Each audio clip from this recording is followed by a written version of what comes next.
back to the Neighbors Podcast. Today is an incredible conversation with Julie Proctor. She is someone who started a missions organization over 15 years ago in Panama that is both rescuing women out of trafficking and helping to restore them and take care of their babies. And it's just incredible work.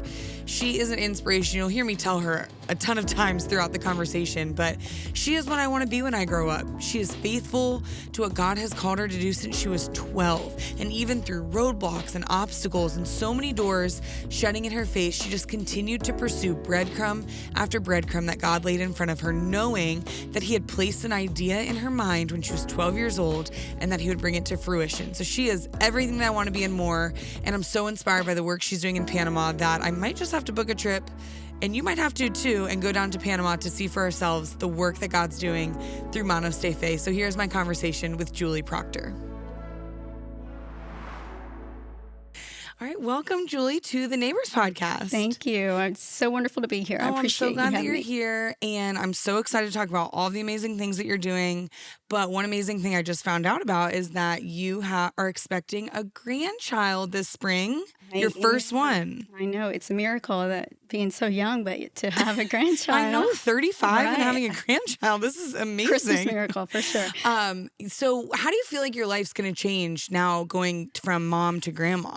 I don't really know. And the funny thing is that when she first told me, I got nervous. And I'm like, that's such a weird emotion to have when you find out you have a grandchild. But I was very nervous that, what if I do it wrong? Or what if I'm not, the grandparent that I want to be? But deep down, I'm super, super excited. Yeah, and, meanwhile, you're going in the mission field to Panama, rescuing girls out of trafficking, and you're nervous about being a grandma. Right, exactly. I have 26 kids in Panama, 4 at home, and then worried about being a grandmother. But only because I just know I'm going to, love him so much and want to spend all my time there. And having to, I think the most of it is trying to figure out how to make that time without, jeopardizing other things. But for sure. Definitely a priority, and I'm definitely excited. Well, we are so excited for you. Thank you. And I will say, we were just talking about this before we pressed record, but my mom, now grandma, it's just so fun to watch our mom step into the grandparent role.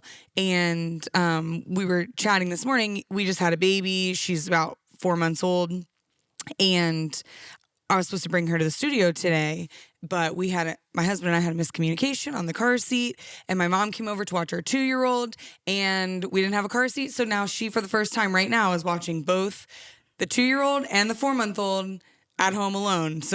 And she's probably having the time of her life. That's what we hope. But I just had to send her a text saying there's a baby bottle in the fridge, and it has coconut milk in it, not breast milk, because Wes last night accidentally put coconut milk into a baby bottle to give our baby because he thought it was breast milk. That's awesome. That's the good things. Those are the stories we we'll tell laugh forever. about. He texted me and said, I tried to offer her a bottle and she didn't really seem like she wanted it. And I thought that was kind of strange. It seemed like she was hungry. And then only to find out this morning that it was in fact coconut milk. Which I'm sure is very nutritious. It's got to be. High fat. And it looks just like breast milk. Yeah. So. All the fun of figuring out babies and life. But you are a pro mom. You all have 4 kids, which is incredible. Tell us about your kids. Well, they're amazing, first off. My first daughter, her name is Kendall, and she is 30, and she's having the grandbaby for me.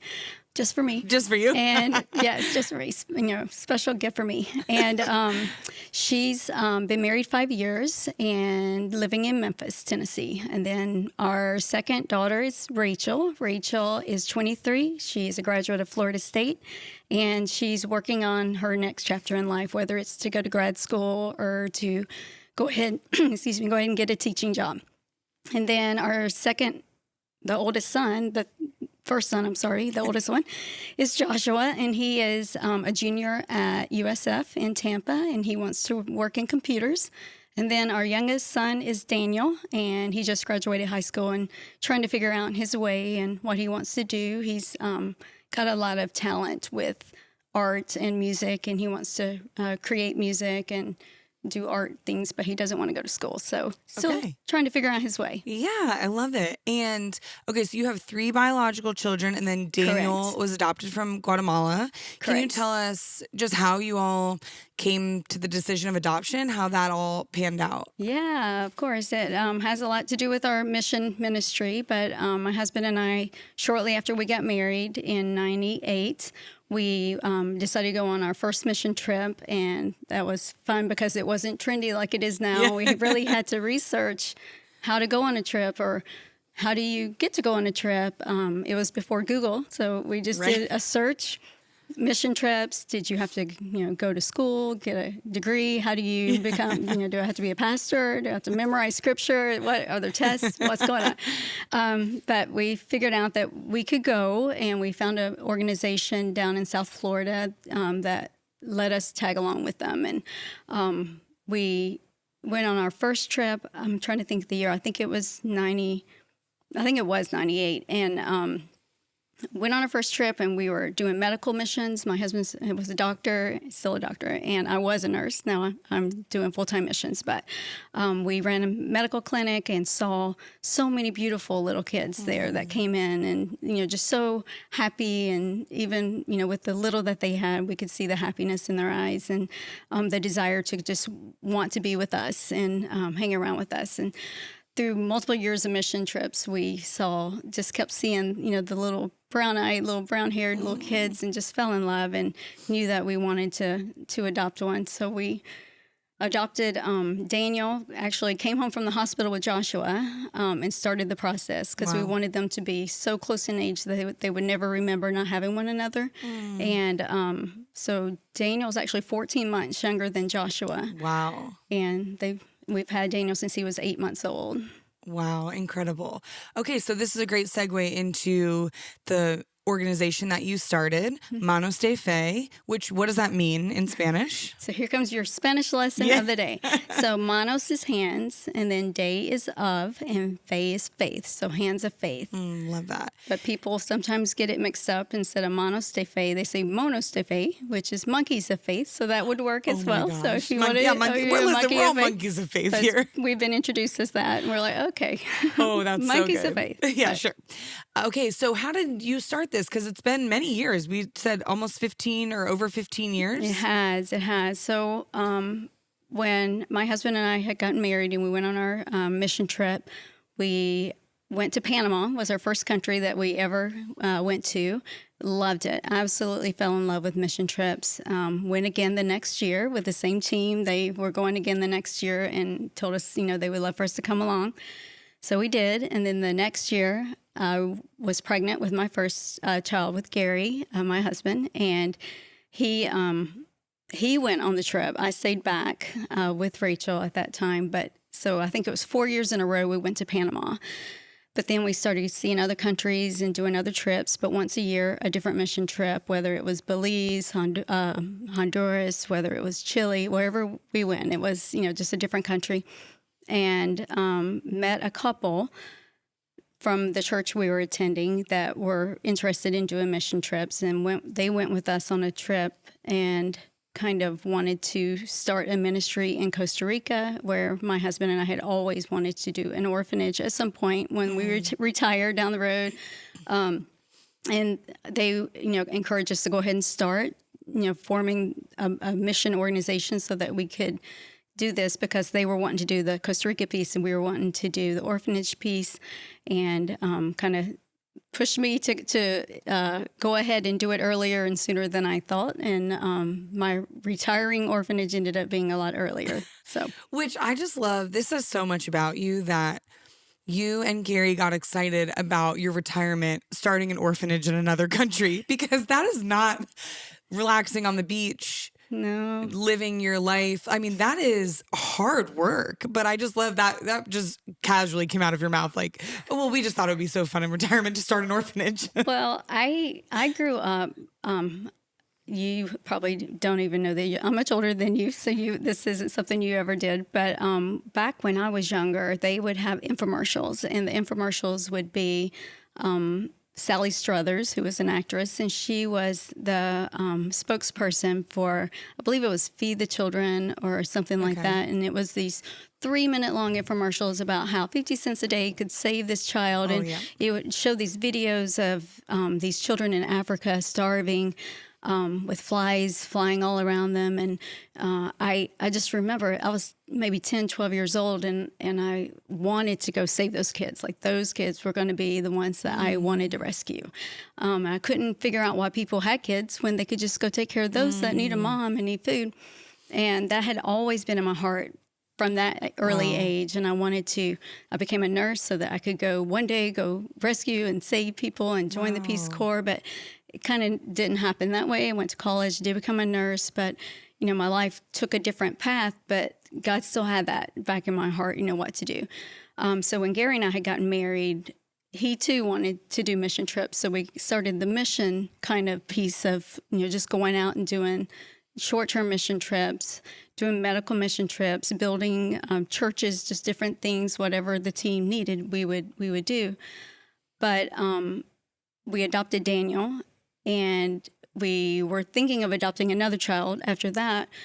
But that, yearning in my heart to do this orphanage and save these kids was still there. And my husband and I thought, well, what would it look like if we, instead of making a difference in one more child's life, if we did fulfill, that long-term goal, that just something that God places in your heart that he won't stop, kind of picking at.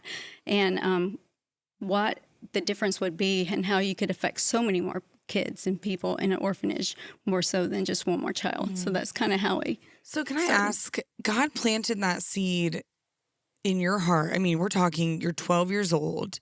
And so then there were many years between God planting that seed and then you starting Manos De Fe. How did you listen to the voice of God throughout all of those years, even though he had you doing different things that maybe didn't make sense, but you just knew that was still in your heart and you were still pursuing it, but it didn't pan out for so many years? I think God, well, I know that God gives you things in doses that you can take. Because if he dumped this vision for you, like this is your life, and just dumps it in your lap and you need to go do it right now, it can be overwhelming, or you could maybe, just be too scared to jump into something. But I think throughout my life, I've taken little steps of obedience, almost like breadcrumbs.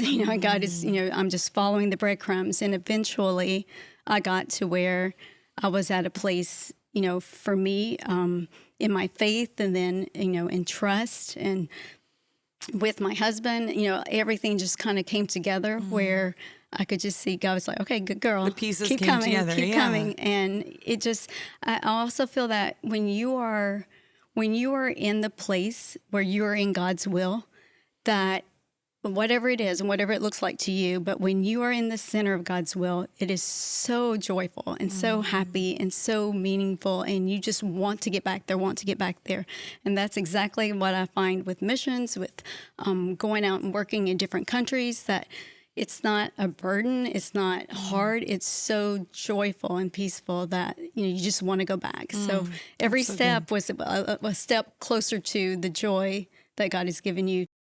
Yeah. And you're going back a lot this year. What did you say? How many times are you going this year? I've been 12, and now I think it's growing to 16. So wow. That's incredible. I love it. Okay. So tell us about the ministry in Panama and why you started the work that you're doing there. Absolutely. Again, it goes back to, just starting the orphanage, and we started working. I'm trying to think when our first mission trip was there. I believe it was 2010. We brought the first group down to Panama to start building an orphanage. And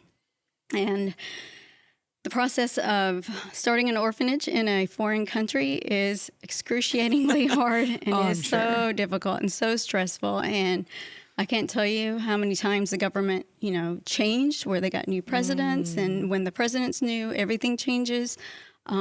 They've lost our paperwork. They've told us that they thought we had kids, but we didn't have kids. And it just went on. And it's actually, comedic at times of how incompetent sometimes it can be. And then you have our U.S. expectations of time and, well, that doesn't make sense. Why don't you do it this way? And so there was a lot of frustration. There was a lot of times where we just felt like giving up. Like that was, it didn't seem to be what God was calling us to do. And, but instead of giving up, we kind of leaned into God and said, okay, we're still here.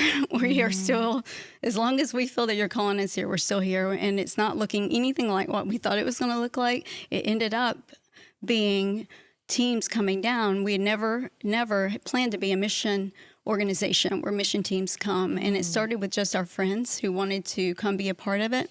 And with that came churches then asking if they could send teams. And then the mission piece of it started growing faster than the orphanage piece was growing because it just was roadblock after roadblock.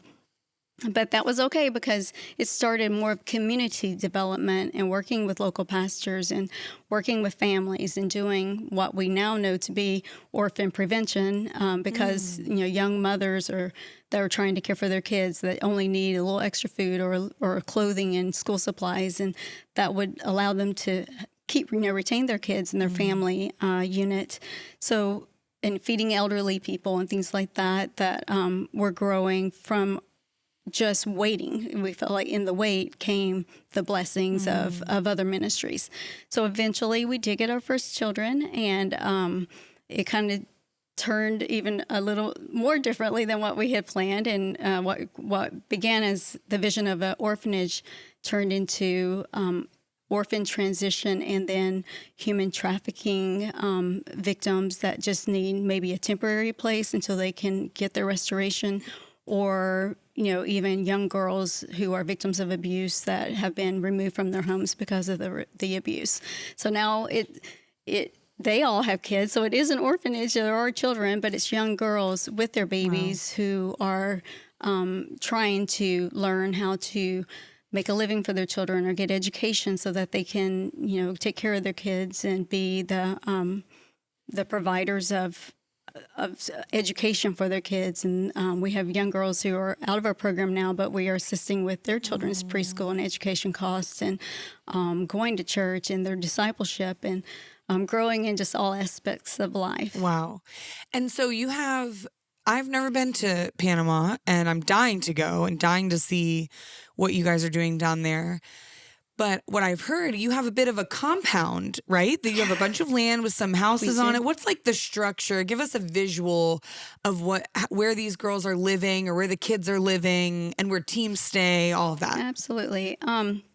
We're pretty much in the country. We are up in the mountains. If you look at a map of Panama, people kind of think of it as a north-south country, but it's really more of an east-west country. And I didn't even know they had mountains. Yeah, very mountainous for sure. So if you look on the northwestern border of Panama, that's kind of where we are, very close to the Costa Rican border. Okay. And we chose a place out in the country because we wanted the girls kind of away from the inner city. We knew they were, or children in general. At first it was supposed to be all kids in an orphanage. But away from, just the city life so that they could, learn farming, learn different skills that we would need land to be able to do.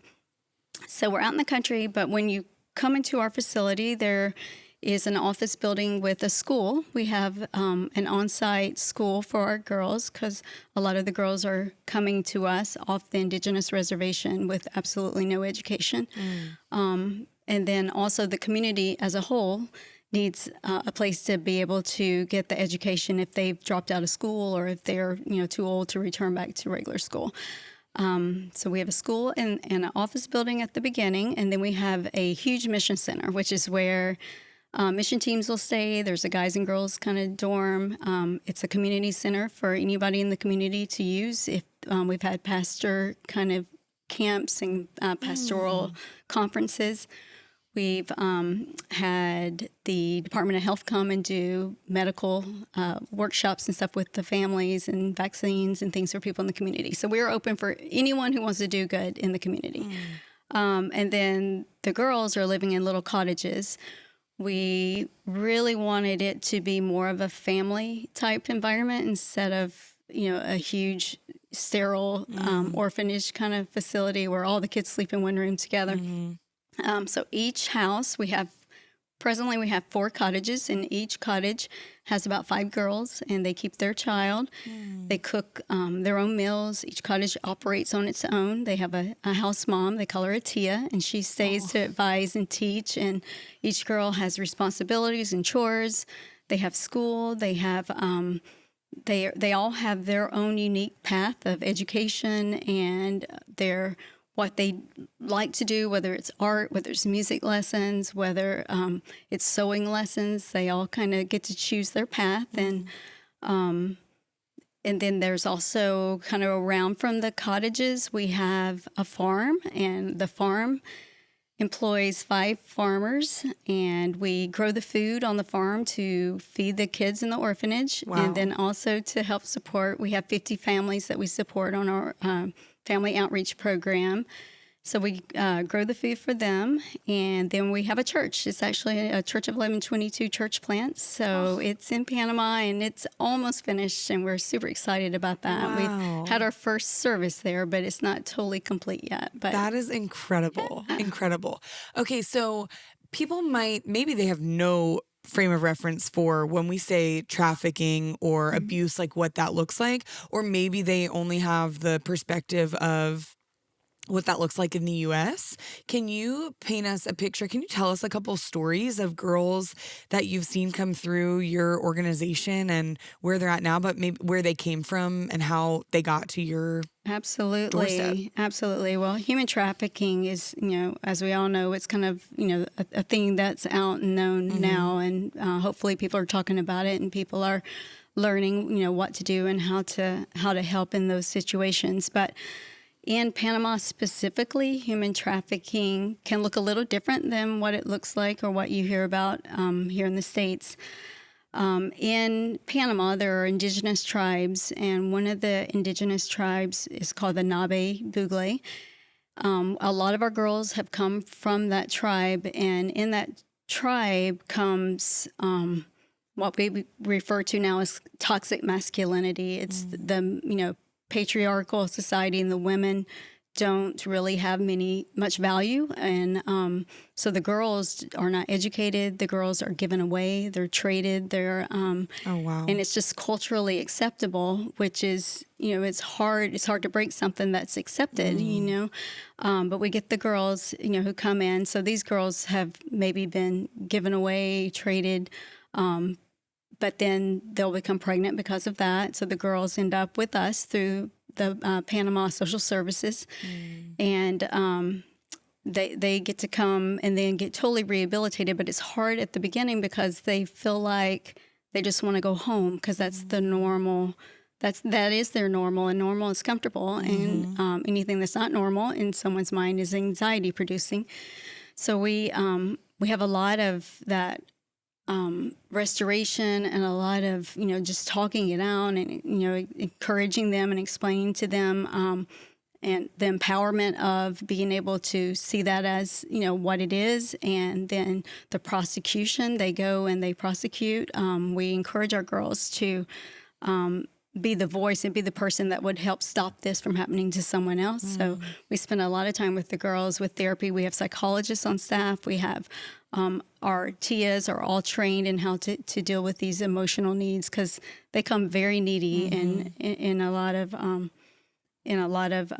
need for, number one, love. They haven't been accepted or loved, and they don't even understand what that means. So it's rough at the beginning because they're trying to figure out their way in the world and with us. But then the stories of just transformation are just gut-wrenching, but then beautiful. We have 3 young girls that came to us off the indigenous reservation. They were sisters. And I think the youngest was 12, and then we had 14 and 16. When they were referred to us, all 3 of them were abused by their stepfather, and all 3 were pregnant. Oh, my gosh. And heart-wrenching. Wow. But once we got them, they had not been educated, never been to school. The youngest one, right before they came to us, had lost her child, which that's hard to process, what the good or the bad in that. But she was so young, and so just wanting to be around a mother figure, and so she needed the mothering. Then the other two had their children, had never been to school. The oldest one, her name is Fidelina, and she just a sweetheart. She couldn't speak. She wouldn't speak because she stuttered. And then the youngest didn't speak because she was embarrassed. She didn't know how to read or write, never been to school. And then we got them all into school, and they've all learned to read and write. But the youngest one has gotten a huge appreciation for the Bible. So she went from not reading and writing, knowing nothing about Jesus, to memorizing. I think she's memorized 109 Bible verses. Wow. Wants to be a pastor. Wow. Incredible change. The second, the middle sister, she will tell her testimony, and she'll talk about how she thought that when she became pregnant, that was the worst thing that had ever happened to her. And she didn't know love. No one ever loved her. No one ever even showed her kindness. And I remember, I'm trying not to cry here, she was telling her story that the desire for love was so strong in her life that she would trade anything for love, just anything for someone to love and pay attention to me. And then she talked about her child that she, didn't want or, ask for. And she was 13 when she was pregnant. Didn't even understand what that even meant. And so if you think in today's, world, when people talk about, whether or not, they can end a pregnancy for whatever reason, that she would be one of the ones that would have a reason to maybe to consider that. But to hear her tell her testimony now, she'll say that when she looks at her daughter and when she sees the love that she has for her daughter, that the most important thing or the most incredible thing that's ever happened to her, and she says is 100% blessing from God, is when she looks at her daughter and her daughter looked at her and said, "I love you, Mommy." And she said that was the love I was always trying to find my entire life, and that God uses even those worst painful things to be the ultimate blessing. And she will be able to verbalize and that to people is incredible. And then the oldest sister, Fidelina, she's the one who wouldn't speak because she was stutter. Now she's so confident, and she sings at the church, and she goes and she prays over every single person who comes. But her biggest highlight to me is when you would hear her testimony back when, probably like for the first 2 years she was with us, it was always, "This is what happened to me. This is what happened to me." She will tell you she wanted people to know what happened to her and how now she's going to do something else. But within the last year, I heard her tell her testimony, and now she's saying, it switched gears. It's not anything will happen in the past besides, God brought me here to Manos De Fe, but now I'm going to do this, this, and this. Wow. I like to see that the past does not define her in any way. Ugh. And she's just my little golden star. Aww. She went to go face her accuser in prosecution, and the the judge said to her, ask her, "Is there anything you want to say? Do you want to say, this is your time, to tell him what you think of him," to her stepdad. And she simply just looked at him and said, "No, I've forgiven him. Wow. It's up to God, whatever God wants to do, and up to the law that he is forgiven." My gosh. And to see that power of the Holy Spirit working in these girls is just incredible. Yeah, I was getting emotional as you were telling that, because I just think about, we have two girls, and the only difference between our two girls and those girls are where they're born. And it reminds me of just when I question, am I getting this right? That it's so simple sometimes. Like, they really just need love. Like, they just need safety and love. And I'm reminded that I want to teach our girls about the empowerment of, here's how God's designed you, and you are a confident, brave daughter of a king, and being able to teach the girls in Panama that, and then to hear that they're breaking generational curses, generational patterns, and generational sin that's being passed down and passed down and passed down. And they're saying, enough is enough. I'm going to instill forgiveness and confidence and empowerment and end the cycle. Is just so inspiring. Absolutely. And, to know, even if they're only with us for a short time, to know that you've planted that seed in them. And we have several girls that go back into the reservation, which I'm like, oh my goodness, that is the best thing. And who better to preach For sure. The word of God As missionaries.